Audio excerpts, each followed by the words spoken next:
Hello నమస్తే అస్సలం అలైకుం welcome to our channel vibe with Nadira. అందరూ ఎలా ఉన్నారు? మేమైతే చాలా బాగున్నాము. మీరు ఎలా ఉన్నారన్నది నాకైతే కామెంట్ బాక్స్లో కామెంట్ చేయండి. ఇంకెవరైనా ఫస్ట్ టైం వ్లాగ్ చూస్తుంటే మాత్రం తప్పకుండా లైక్ చేసి షేర్ చేసి సబ్స్క్రైబ్ చేయండి. ఇదైతే నా డే రొటీన్ వ్లాగ్ అనమాట, ట్యూస్డే వ్లాగ్. సో డే ఎలా గడిచింది అండ్ ఈరోజు నేను చాలా ఇష్టంగా చికెన్ కర్రీ బగార్ రైస్ అయితే చేశాను. ఆ రెసిపీస్ అయితే షేర్ చేస్తాను ఈ వ్లాగ్లో. సో ఇంకా వర్షాలు పడుతున్నాయా లేదా అన్నది కూడా నాకైతే కామెంట్ చేయండి. ఇంకా డే రొటీన్ బ్లాగ్ అంటే రెగ్యులర్గా స్టార్ట్ అయ్యేది లంచ్ బాక్స్ అండ్ బ్రేక్ఫాస్ట్ తోటి కదా. సో ఇక్కడైతే లంచ్ బాక్స్లోకి పులిహోర అయితే కలిపేస్తూ ఉన్నాను అనమాట. ఇన్స్టెంట్ పులిహోరే పౌడర్ తోటి పులిహోర అయితే కలిపేస్తున్నాను. చింతపండు పులిహోర చేయొచ్చులే కానీ అంత ఇష్టంగా తినరనమాట. సో లంచ్ బాక్స్ ఎప్పుడైనా కూడా వాళ్ళకి ఇష్టమైనవి పెడితేనే చాలా ఇంట్రెస్టింగ్గా తింటారు కదా అన్నట్లు తను ఈ ఇన్స్టెంట్ పులిహోర ప్యాక్ అంటే పౌడర్తో చేసిన పులిహోర అయితే ఇష్టంగా తింటారు. అందుకని చెప్పేసి అమ్మ నాకు తయారు చేసి ఇచ్చిందనమాట. ఒక డబ్బాలో పెట్టేసుకొని ఫ్రిడ్జ్లో అయితే పెట్టుకున్నాను. సో ఇంకా ఎప్పుడైనా చేయాలన్నప్పుడు తీసేసి యూజ్ చేస్తూ ఉంటానన్నమాట. ఈ పులిహోరలో కొంచెం ఆనియన్స్ వేసుకున్నాము అంటే టేస్ట్ అయితే చాలా బాగుంటుంది. అండ్ ఇంకా లెమన్ రైస్ అది కూడా ఆనియన్స్ వేసి చేసామంటే టేస్ట్ కాస్త డిఫరెంట్గా మధ్య మధ్యలో ఆనియన్స్ తగులుతూ బాగుంటుందన్నమాట. జస్ట్ ఆనియన్స్ ఎర్రగా వేగకుండా జస్ట్ మనకి లైట్ పింక్ కలర్లో వస్తే సరిపోతుంది. సో ఎలా అంటే కొంచెం ఆయిల్ వేసేసి మన ఆవాలు, జీలకర్ర, ఇంకా పల్లీలు, శనగపప్పు, మినప్పప్పు ఇదంతా వేసి ఆనియన్స్ కాస్త ఫ్రై అయిన తర్వాత రైస్ వేసేసి అందులో పులిహోర పౌడర్ వేసేసి ఇంకా మనం కాస్త సాల్ట్ అనేది చెక్ చేసేసుకొని, సో సాల్ట్ సరిపోకపోతే కొంచెం సాల్ట్ వేసేసుకొని కలిపేసుకుంటే సరిపోతుంది. పులిహోర అనేది రెడీ, చాలా సింపుల్గా అయిపోతుంది. ఇలా ఇన్స్టెంట్ పులిహోర పౌడర్ ఉంది అనుకోండి ఫాస్ట్గా చేసేయచ్చు అనమాట. సో అమ్మ అయితే నాకు చేసి ఇచ్చింది కాబట్టి నేను కూడా ఎక్కువగా అయితే చేయను, ఎప్పుడైనా లంచ్ బాక్స్ రెసిపీస్లో చేస్తూ ఉంటాను. సో అది ఇంక ఇక్కడ వచ్చేసి బ్రేక్ఫాస్ట్లోకి పూరి ఇంకా పూరి కర్రీ అయితే చేస్తున్నాను. అది కూడా స్ట్రీట్ స్టైల్ అనమాట, మనకి బండ్ల మీద దొరుకుతాయి కదా పూరి ఇంకా పూరి కర్రీ. సో ఆ విధంగా అయితే పూరి కర్రీ చేశాను. డిఫరెన్స్ ఏంటి అంటే మనం ఇంట్లో పూరీలోకి కాంబినేషన్గా బొంబాయి చట్నీ, అట్లా బొంబాయి చట్నీ ఏంటి అంటే ఆనియన్స్ మాత్రం వేస్ట్ చేసుకుంటాము. అదే బయట బండ్లల్లో చేసేది ఆలు ఇంకా క్యారెట్ ఇంకా మనకి గ్రీన్ పీస్ ఇవి ఉంటాయి కదా అవన్నీ వేస్ట్ చేస్తారు. అప్పుడు వాళ్ళకి క్వాంటిటీ అనేది ఎక్కువ వస్తుంది. ఇంకోటి ఏంటంటే మనం శనగపిండి కలిపి వేస్తాం కాబట్టి క్వాంటిటీ అయితే కొంచెం ఎక్కువగా ఉంటుంది. అప్పుడే వాళ్ళకి వర్కౌట్ అవుతుంది కదా, లైక్ అందుకని చెప్పేసి ఇవన్నీ వేస్తూ ఉంటారు. ఆలు వేస్తే క్వాంటిటీ ఎక్కువ వచ్చేస్తుంది కదా, అందుకని చెప్పి వేస్తుంటారు. ఇంకొకటి వచ్చేసి నాకు ఇందులో అల్లం వెల్లుల్లి పేస్ట్ వేస్తే నచ్చదు, ఎందుకంటే ఈ కర్రీ సింపుల్గా ఉంటేనే నచ్చుతుంది అనమాట. అందుకని చెప్పేసి బ్రేక్ఫాస్ట్లోకి ఇలా అయితే చేసేసాను.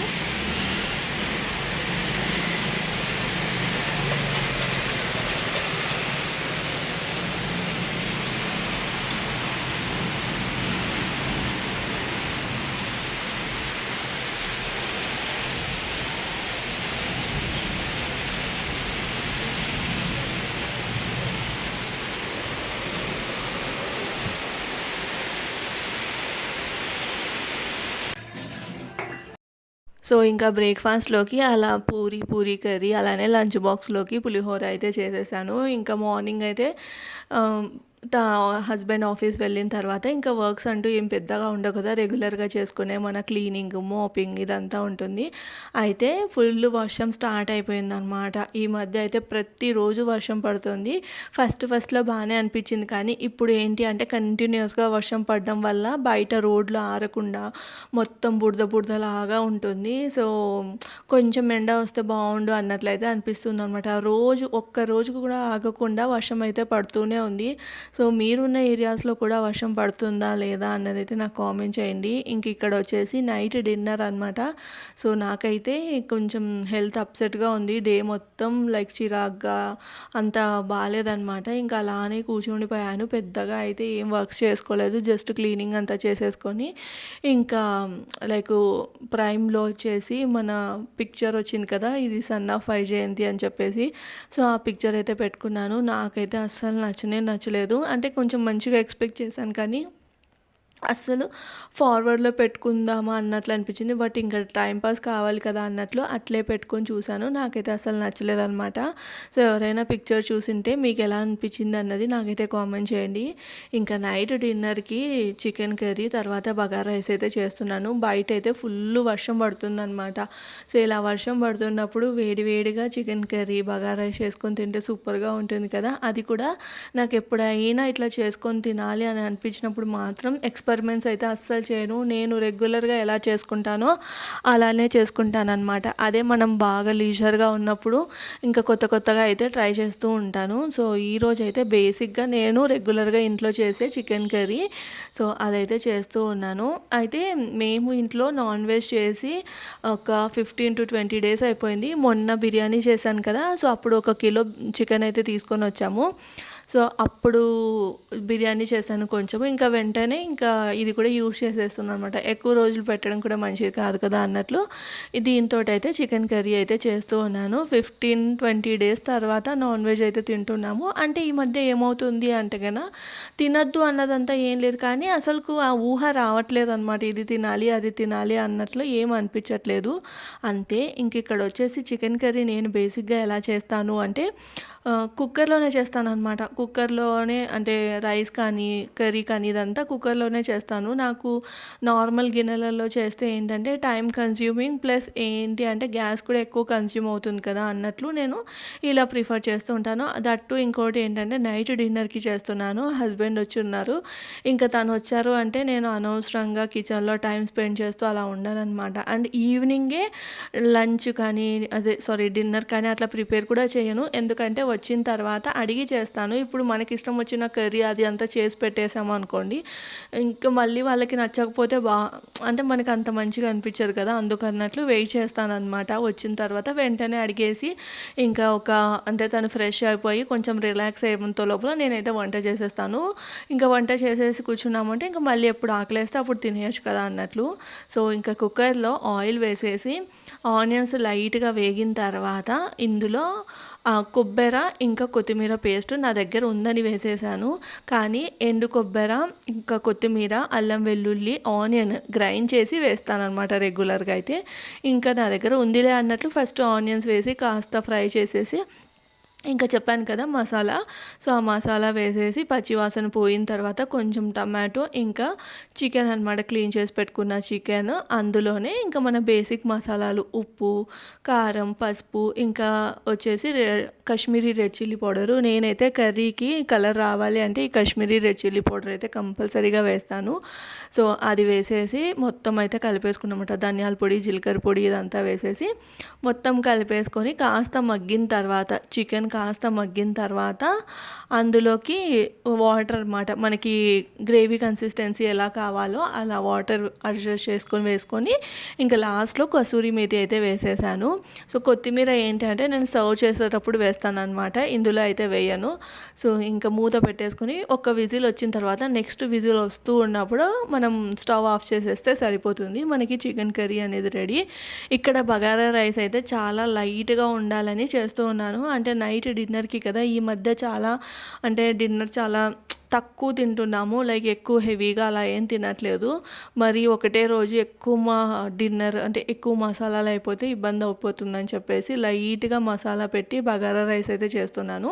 అయితే ఇది హైదరాబాద్ బగారా రైస్ అయితే అస్సలు కాదు. హైదరాబాద్ బగారా రైస్‌లో షాజీరా ఉంటుంది. అలానే టమాటోస్ ఉండవు. ఎదర్ బిర్యానీ అయినా బగారా రైస్ అయినా టమాటోస్ అయితే ఉండవన్నమాట. కానీ మా సైడు బిర్యానీలోకి కూడా టమాటోస్ వేస్తారు. అలానే తిరువాతన్నం అదే బగారా రైస్‌లో కూడా టమాటోస్ అనేది వేస్తారు. ఒకసారి అయితే ట్రై చేయండి, కంపల్సరీ మీకు నచ్చుతుంది. సో, కుక్కర్‌లో ఆయిల్ వేసేసి నచ్చితే ఘీ కూడా వేసుకోవచ్చు. నేనైతే వేయట్లేదు. ఆయిల్ వేసేసి చెక్క, లవంగం, బిర్యానీ ఆకు ఇంకా దాంతోపాటు ఆనియన్స్ ఎర్రగా వేపితే లైక్ కలర్ ఎక్కువ వచ్చేస్తుంది. అండ్ ఇంకోటి అల్లం వెల్లుల్లి పేస్ట్ ఎక్కువ వేసినా కూడా మసాలా ఎక్కువ అవుతుందని చెప్పేసి జస్ట్ లైట్‌గా ఆనియన్స్ వేపేసి ఇందులో పచ్చిమిర్చి నా దగ్గర మాగిపోయాయి అన్నమాట పచ్చిమిర్చి, ఇంకా అవే వేసేసాను. సో, దాంతోపాటు మెంతి కూర ఎప్పుడైనా కానీ రెస్టారెంట్స్‌లో మనకు ఒక మంచి అరోమా వస్తూ ఉంటది. అలాంటి అరోమా వస్తుంది అంటే మాత్రం మెంతి కూర వేసుంటారని గుర్తుంచుకోవాలి. సో, మెంతి కూర అది కూడా పచ్చి మెంతి కూర వేసాము అంటే ఫ్లేవర్ అనేది చాలా బాగుంటుంది. సో, పచ్చి మెంతాకు వేసేసి కాస్త ఫ్రై చేసిన తర్వాత ఇంకా పుదీనా, తర్వాత కొత్తిమీర ఇవంతా వేసేసిన తర్వాత అల్లం వెల్లుల్లి పేస్ట్ వేసి పచ్చివాసన పోయిన తర్వాత రుచికి సరిపడినంత ఉప్పు, ఇంకా కాస్త లైట్‌గా ధనియాల పొడి అంతే. ఇంక ఇక్కడ వచ్చేసి వాటర్ అయితే వేశాను. సో, నేను యూజ్ చేస్తున్న వాటర్ క్వాలిటీకి రైస్ క్వాలిటీకి 4 కప్ ఆఫ్ వాటర్ వేస్తే సరిపోతుందనమాట. తక్కువ వేసాము అంటే అప్పటికప్పుడు బాగానే ఉన్నా కొంచెం చల్లారిన తర్వాత చాలా పొడి పొడిలాడుతూ వస్తుంది. ఇంకా తినలేమనమాట. అన్నందుకే 4 గ్లాస్ ఆఫ్ వాటర్ అయితే వేస్తాను. సో, ఇక్కడ నేను 2 గ్లాస్ ఆఫ్ రైస్ తీసుకుంటే 4 గ్లాస్ ఆఫ్ వాటర్ వేస్తాను. అయితే బగారా రైస్ నాకు బిర్యానీ అంటే బాస్మతి రైస్ ఉంటాయి కదా, వాటితో కంటే కూడా మనం రెగ్యులర్గా ఇంట్లో వైట్ రైస్కి చేసుకుంటాం కదా, ఆ రైస్తో చేస్తే నాకు చాలా బాగా నచ్చుతుంది. మీకు చూపిస్తాను కలర్ అయినా లైక్ ఎలా ఉంటుంది ఏంటి అన్నది ఈ రైస్. సో, ఇంకా మనం ఒక 15 మినిట్స్ నానబెట్టుకున్న రైస్ వేసేసుకొని మూత పెట్టేసుకోవడమే అనమాట. మూత పెట్టేసేసుకొని ఒక 2 విజిల్స్ వస్తే మనకి రైస్ అనేది రెడీ అయిపోయినట్లే. సో, ఇక్కడ వచ్చేసి ఒకవైపుగా చికెన్ కర్రీ, ఇంకోవైపు ఇది మన రైస్ అయితే పెట్టేశాను, బగారా రైస్. ఇంకా మొత్తం కిచెన్ ప్లాట్ఫామ్ అంతా గందరగోళంగా అయిపోయి ఉంటుంది కదా, సో అదంతా క్లీన్ చేసేసుకొని ఇక్కడైతే లైక్ సలాడ్లోకి నేను ఓన్లీ కుకుంబర్ మాత్రమే కట్ చేస్తూ ఉన్నాను. అయితే ఇక్కడ ఎప్పుడైనా కానీ బయటికి వెళ్ళినప్పుడు మనకి 2 రకాల దోసకాయలు అయితే కనిపిస్తూ ఉంటాయి. 3 రకాలు అనమాట. హైదరాబాద్ అయితే 3-4 రకాలు ఉంటాయి. ఒకటి కర్రీకి ప్రిఫర్ చేస్తాము, లైక్ రౌండ్గా ఉంటుంది. అది దాంతో చాలా ఎక్కువగా కర్రీస్ చేస్తూ ఉంటారు. నేనైతే ఇప్పటివరకు ఎప్పుడూ ట్రై చేయలేదు. హాస్టల్లో తినడం తప్ప ఇంట్లో ఎప్పుడే కానీ వండిందే లేదు. ఇంకొకటి వచ్చేసి వైట్గా ఉంటాయి, రెస్టారెంట్స్లో ఎక్కువగా యూజ్ చేస్తూ ఉంటారు. అది కాస్ట్ అనేది చాలా తక్కువగా ఉంటుంది. ఆ కీరా దోసకాయలో ఏంటంటే అంత లైక్ అవి అంత టేస్ట్గా ఉండవు. మనకి విలేజ్లో దొరుకుతాయి చూడండి ఊర్లలో, అవి మాత్రం చాలా బాగుంటాయి కదా. అలాంటివి కావాలి అంటే కింద మనం పైన గ్రీన్ కలర్లో ఉంటుంది దోసకాయ. సో, అలాంటి వాటిని చూసుకొని తెచ్చుకున్నాము అంటే కింద మంచిగా ఉంటాయి టేస్ట్ అయితే. సో, ఇక్కడ వచ్చేసి కీరా కట్ చేసేసి ఇంకా రైతా కూడా చేస్తూ ఉన్నాను అనమాట. ఇక్కడ మనకి నేనైతే స్టవ్ కట్టేసేసాను కదా, సో విజిల్ ప్రెషర్ అంతా వెళ్ళాలి. ప్రెషర్ అంతా పోయేంత వరకు అస్సలు నేను కదిలించాను. అది ఎంత అయినా కానీ లైక్ టైం ఉన్నా టైం లేకపోయినా ప్రెషర్ని కావాలనే నేను తీసేసి దాన్ని తీయడం అనేది ఎప్పుడు చేయను అనమాట. అది మనకి అంత మంచిది కూడా కాదు.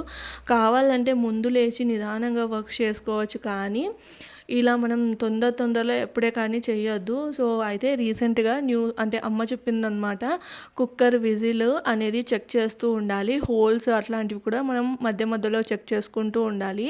అండ్ ఇంకోటి ఏంటంటే మనం ఏదైనా కానీ స్టవ్ మీద పెట్టినప్పుడు మన కాన్సన్ట్రేషన్ మొత్తం అక్కడే ఉండాలన్నమాట. ఇఫ్ ఇన్ కేస్ వేరే పనికి వెళ్ళాము అనుకోండి, సో అంటే మైండ్లో అనేది గుర్తుపెట్టుకోవాలి. లైక్ ఏంటంటే కుక్కర్ నార్మల్గా మనం ఇంత పెడితే ఈ టైంకి అంతా విజిల్ వచ్చేస్తుంది, ఇంతవరకు రాలేదు అంటే ఏదో ప్రాబ్లం ఉందని. అలా ఉన్నప్పుడు వెంటనే వెళ్ళి స్టవ్ కట్టేయాలి. దాని తర్వాత అది ప్రెషర్ అంతా పోయిన తర్వాతే తీయాలి, కానీ వెంటనే టెన్షన్లో అస్సలు తీయొద్దు అని చెప్పి. అండ్ ఎప్పుడే కానీ కుక్కర్లో ఎంత లోడ్ పడుతుందో అంత మాత్రమే వేయాలి. 1 కిలో కుక్కర్ ఉంటుంది, దాంట్లో 2 కిలో అట్లా వేస్తూ ఉంటారు చాలామంది. ఏమవుతుందిలే ఏంటి అన్నట్లు. రీసెంట్గా న్యూస్లోనే కొంచెం లోడ్ ఎక్కువ వేయడం వల్ల ఆ కుక్కరు అంటే ఫుల్గా అంటే ప్రెషర్ ఎక్కువైపోయి అది పగిలిపోయిందంట. సో, చాలా జాగ్రత్తగా ఉండాలి కుక్కర్ విషయమైనా, గ్యాస్ విషయమైనా, ఏ దాని విషయమైనా. అంటే మెయిన్ థింగ్ కుకింగ్ విషయంలో చాలా జాగ్రత్తగా ఉండాలన్నమాట. రోజు చేస్తున్న వంట అయినా కూడా కొంచెం అప్పుడప్పుడు మనం కూడా మర్చిపోతూ ఉంటాము, అందుకని చెప్పేసి అంతే. ఇంక ఇక్కడ వచ్చేసి లైక్ రైస్ అయితే రెడీ అయిపోయింది. కర్రీ కూడా నేనైతే ఒక బౌల్లోకి తీసేసాను మొత్తము. సో, చూస్తున్నారు కదా ఎంత కలర్ఫుల్గా ఉందో. ప్లెయిన్ బగారా రైస్, ఎక్కువ మసాలాలు అస్సలు ఏం లేకోకుండా బగారా రైస్, అందులోకి చికెన్ కర్రీ. ఈ చికెన్ కర్రీ మీరైతే ఒకసారి కంపల్సరీగా ట్రై చేయండి, టేస్ట్ అయితే చాలా బాగుంటుంది. ఇందులో నేను ఈరోజు సుహానా చికెన్ మసాలా పౌడర్ అయితే వేసాను. రెగ్యులర్గా అయితే చికెన్ మసాలా కూడా వేయను అనమాట. సో, లైక్ ఇక్కడ మహారాష్ట్ర అక్కడ ఉన్న వాళ్ళు, మన తెలుగు వాళ్ళు మసాలా పౌడర్ ఏది యూజ్ చేయాలి అని అనుకుంటూ ఉంటే మాత్రం సుహానా ట్రై చేయండి. మసాలా అయినా కానీ కారం పొడి, నేనైతే 100% కారం పొడి అయితే రిఫర్ చేస్తాను. కారం అయినా, కలర్ అయినా సూపర్ అంటే సూపర్‌గా ఉంటుంది. నాకు ఆ కారం పొడి తప్ప వేరే కారం పొడి ఏది నచ్చదు. బై మిస్టేక్‌గా కూడా నేను వేరేది తీసుకురాననమాట. సో, సుహానా కారం పొడి, ఇంకా సాంబార్ మసాలా కూడా. మనం రెగ్యులర్‌గా తినే సాంబార్‌కి కొంచెం డిఫరెంట్ టేస్ట్ కావాలి అంటే సుహానా ఈ ఈ సాంబార్ పొడి మనకి డీమార్ట్‌లో ఈజీగా అవైలబుల్ ఉంటది. అట్లానే బయట మనకి కిరాణా స్టోర్‌లో కూడా ఉంటుందనమాట. ఇలా ఇద్దరం కూర్చొని డిన్నర్ అయితే చేసాము. చూస్తున్నారు కదా ఎంత కలర్‌ఫుల్‌గా ఉందో చికెన్ కర్రీ, ఇంకా బగారా రైస్. సో, ఇది ఈరోజటి వ్లాగ్ అనమాట. చాలా సింపుల్ వ్లాగ్. సో, నా రొటీన్ మొత్తం అయితే చూపించాను. రొటీన్‌లో ఇంకా క్లీనింగ్ ఇదంతా కామన్ కదా! సో, అంతే. ఈ వ్లాగ్ అయితే ఇక్కడితో ఎండ్ చేస్తున్నాను. నచ్చితే లైక్ చేయండి. బాయ్.